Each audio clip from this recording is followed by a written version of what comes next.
अपर मुख्य सचिव पे कार्रवाई करिए, तब जाकर के लगेगा कि न्याय के साथ विकास है और सुशासन की सरकार है। कोई शक नहीं, कोई शक शुबहा नहीं है।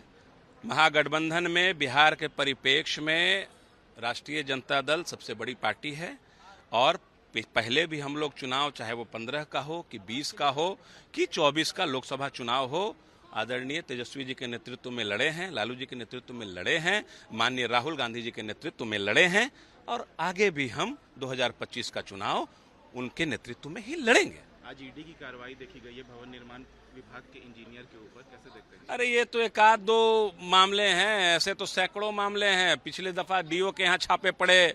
ये बताइए डीओ क्या है? जिला शिक्षा पदाधिकारी, उसको यहाँ करोड़ों का कैश बरामद हो रहा है।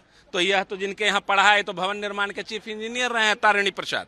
तो आप ये समझ सकते हैं, किसी भी अधिकारी के घर में छापा पड़वा लीजिए, चाहे वो जिला का पदाधिकारी हो कि चाहे वो स्टेट का ऑफिसर हो, सबके घर में करोड़ों कैश मिलेंगे। इस बिहार की जनता की गाढ़ी कमाई को लूटने का प्रयास इन अधिकारियों के द्वारा किया जा रहा है, जिसमें नीतीश कुमार की शासन सत्ता आंख मूंदे बैठी पड़ी है। कहीं कोई कार्रवाई की बात नहीं। जीरो टॉलरेंस की जो इनकी नीति है बिल्कुल फेल है, ध्वस्त है। प्रशासनिक व्यवस्था ध्वस्त है, सब कुछ ध्वस्त है। गाल बजा रहे हैं, केवल गाल बजा रहे हैं और आम जनता त्रस्त है। इनको मालूम नहीं है 2025 के चुनाव में इनको उखाड़ फेंकने का काम करेगी। ठीक है, आप लोग यहाँ भी विरोध प्रदर्शन कर रहे हैं, क्या कहेंगे वक्फ बिल पर? अरे वक्फ बिल को बिल्कुल वापस लेना चाहिए। वक्फ बोर्ड की वो संपत्ति है, उसमें जो आमदनी होती है सब गरीबों को देखा जाता है। निश्चित तौर पर इसको वापस होना चाहिए। ईडी की रेड चल रही है भवन निर्माण विभाग के इंजीनियर के आवास पर बिहार में, क्या कहेंगे? हाँ, बिहार में भ्रष्टाचार चरम सीमा पर है। एक चीफ इंजीनियर क्यों, सभी पदाधिकारियों पे जांच किया जाए, सबके पास काला धन मिलेगा। निश्चित तौर पर करप्शन बहुत आगे बढ़ गया है, पर भ्रष्टाचार चरम सीमा पर है, इसलिए उस पर कड़ी से कड़ी कार्रवाई होनी चाहिए। मुकेश जी, आप लोगों ने वक्फ बिल को लेकर पोस्टर लेकर पहुंचे हैं कि अपोज कर रहे हैं, क्या कहेंगे इस वक्फ बिल? देखिए, वक्फ बिल संशोधन बिल जो पार्लियामेंट में लाया जा रहा है वह किसी एक खास व्यक्ति और किसी खास वर्ग के लिए यह विरोधाभास है। वक्फ बिल में पहले से इसके लिए चेयरमैन और कम्युनिटी निर्धारित है, उसके द्वारा फैसला लिया जाता था। लेकिन यह सरकार वक्फ बिल में संशोधन कर चाहती है यहाँ की ज़मीन, कब्रिस्तान की ज़मीन हो, श्मशान की ज़मीन हो, ईदगाह की ज़मीन हो, किसी पूंजीपति के हाथ में देना चाहती है, अडानी अंबानी के साथ हाथ में देना चाहती है। जिस ढंग से रेलवे को किसी निजीकरण कर दिया गया, हवाई अड्डा को निजीकरण कर दिया गया, उसी तरह से धीरे धीरे देश की सभी संपत्तियों को किसी प्राइवेट और निजीकरण के हाथ में देना चाहती है।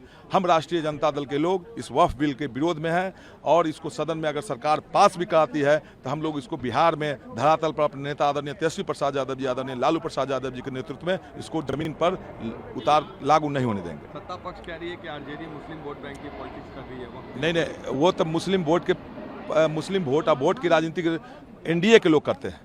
हम लोग राष्ट्रीय जनता दल सभी जाति सभी धर्म को लेकर चलते हैं और सभी के लिए सबकी हक की लड़ाई लड़ते हैं। जैसे आरक्षण का मामला था, आरक्षण में 65% आरक्षण यही माननीय नीतीश कुमार जी के नेतृत्व में हमारे नेता आदरणीय तेजस्वी प्रसाद यादव जी ने लागू कराया।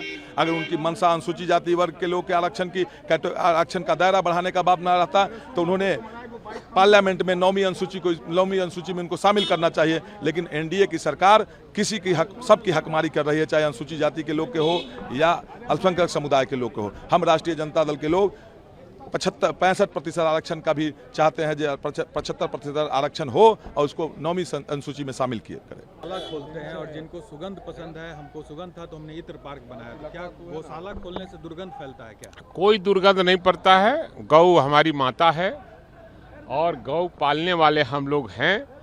ऐसा बयान उन्होंने कभी दिया नहीं होगा, ये तोड़ मरोड़ कर चलाया गया होगा। और इत्र पार्क बनाए हैं तो उसके लिए भी बधाई। और गौशाला है, उसके गौशाला रखने वाले लोग हम लोग हैं, गौ पालने वाले लोग हैं और उनके यहाँ भी काफ़ी संख्या में गौ पालक होते हैं, माने गौ है उनके यहाँ। ऐसा वो बेओली नहीं होंगे, तरमोड़ कर चलाया गया होगा। ईडी की रेड चल रही है भवन निर्माण विभाग के इंजीनियर के घर पे। ये तो छोटा मोटा चीज है। आप जिन पदाधिकारियों को यहाँ जाइए अरबों रुपया मिलेगा, क्योंकि जिस प्रदेश का मुख्यमंत्री ही बीमार हो, मानसिक रूप से वो बीमार हो, उस प्रदेश में खजाना लूटने वाले लोग काफ़ी हैं। वो सफ़ेद पहनने वाले लोग भी और खाकी पहनने वाले लोग भी और हैट पैंट पहनने वाले लोग, बिहार के गाढ़ी कमाई को लूटने का काम कर रहे